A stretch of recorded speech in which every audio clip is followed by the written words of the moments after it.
Welcome to the League of Legends Champion Spotlight, featuring Tresh, the Chain Warden. What delightful agony we shall inflict. Tresh is a short-ranged, beefy support champion who excels at manipulating the position of himself, his enemies, and his allies. Tresh can bring in an ally to gank from far away, save them from peril, or dive into the action himself. Thresh's passive is Damnation. Unlike other champions, Tresh does not gain armor per level. However, when nearby enemies die, they drop souls that Tresh can collect by walking over them. As Tresh collects these souls, he permanently gains armor and ability power. Death Sentence has a passive and an active effect. Passively, Death Sentence causes Thresh's attacks to deal bonus damage based upon the number of souls harvested, his total attack damage, and how long it's been since his last attack. When activated, Tresh throws out his scythe, damaging and pulling in the first enemy it hits. After hitting an enemy, Tresh may reactivate Death Sentence to pull himself to his target. I recommend a point in Death Sentence at level 1 and maxing it by level 13. Dark Passage tosses Thresh's lantern. If an ally near the lantern clicks it, Tresh will pull his ally and the lantern to himself. Any allied champions who walk near the lantern are also granted a damage blocking shield for a few seconds. I recommend taking Dark Passage at level 2 and maxing it immediately. Flay damages and slows all enemies in a line, both in front of and in back of Tresh. All enemies struck are also pushed in whichever direction Tresh casts the ability.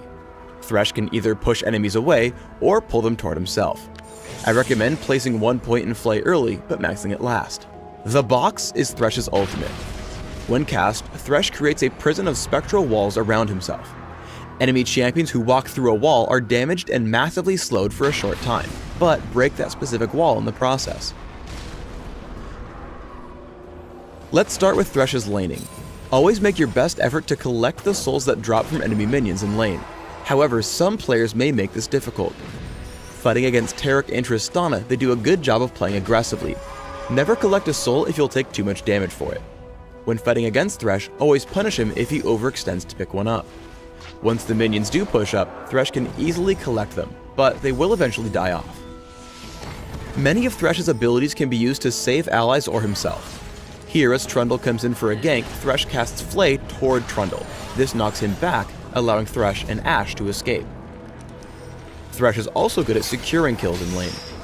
Despite missing Death Sentence, Tresh gets into a battle. He deals some damage to Taric and then casts Flay backwards, pulling Taric in and granting Graves a kill. Flay combos nicely with Death Sentence. Tresh walks up to Soraka and pulls her back with Flay.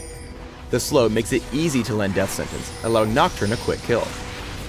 Because Nocturne's low on health, the Box is used, keeping Varus from chasing down Thresh's teammate.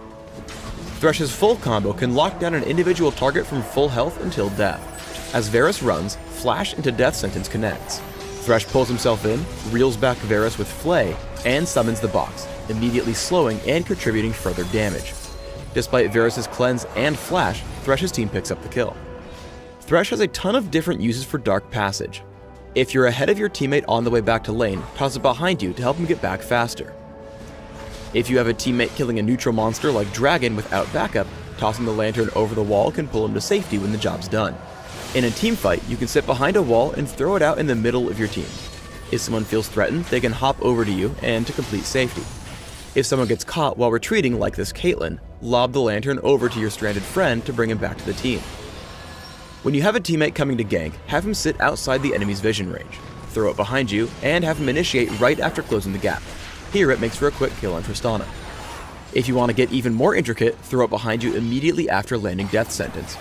This will help your teammate show up directly on top of your intended target. Flay knocks Taric back, and the Box ensures he isn't going anywhere. Played to perfection, Tresh can save teammates in seemingly impossible situations. Dark Passage pulls Graves to safety, away from Taric and Ezreal. Then as Evelynn comes in, Flay knocks her away.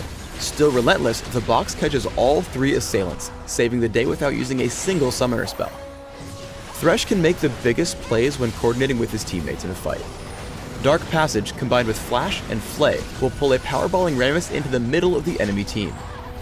Tresh tosses out Dark Passage and runs forward. The instant Rammus tags the lantern, Tresh flashes forward, flays the enemy team back into the battle, and enjoys the resulting carnage as Trundle, Nami, and Ryze are all quickly taken out. I recommend building Tresh with a mix of durability, cooldown reduction, and supportive effects. Try armor marks, armor seals, magic resist glyphs, and gold quintessences. For masteries, try 1-13-16, taking early armor, health, and damage reduction in defense, plus extra mana regeneration, gold, and consumables in utility. Some good summoner spells to consider are Exhaust, Heal, and Flash. These will allow you to shut down key enemies, keep your teammates alive, or reposition to heighten Thresh's strengths. Thanks for tuning in to the Tresh Champion Spotlight. Please subscribe to the Riot Games YouTube channel above and leave us your comments just below the video.